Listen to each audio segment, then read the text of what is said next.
మనం ఈరోజు penile curvature అంటే అంగంలో ఉన్న వంకర గురించి మనం ఈ టాపిక్ ఈరోజు డిస్కస్ చేసుకుందాం.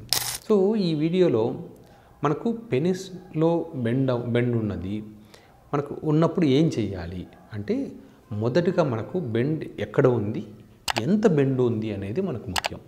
అంటే 30 degrees కన్నా తక్కువ ఉందనుకోండి, జనరల్ మనం ఏం చేయాల్సిన అవసరం లేదు. కానీ ఎవరికైతే మొదట్లో స్ట్రైట్గా ఉండి ఈ మధ్య కాలంలో బెండ్ పెరిగిపోతూ ఉండడం కానీ, సడన్గా బెండ్ వచ్చిన వాళ్ళు వెంటనే డాక్టర్ని సంప్రదించాలి. ఎప్పుడైనా డాక్టర్ దగ్గరికి వెళ్తున్నప్పుడు దానికి సంబంధించిన ఫొటోస్ తీసుకొని, అంటే ఇప్పుడు ఈ కాలంలో ఏంటంటే స్మార్ట్ ఫోన్స్ ప్రతి ఒక్కరి దగ్గర ఉన్నాయి కాబట్టి మీ పెనిస్ అంగం స్తంభించినప్పుడు డిఫరెంట్ డైరెక్షన్స్ నుంచి ఫొటోస్ మరియు వీడియోస్ తీసుకొని మీరు డాక్టర్ దగ్గరికి వెళ్ళారనుకోండి, కేవలం ఆ వీడియోస్ చూసి వాళ్ళు చాలా వరకు మీకు డాక్టర్ గారు చెప్పగలుగుతారు.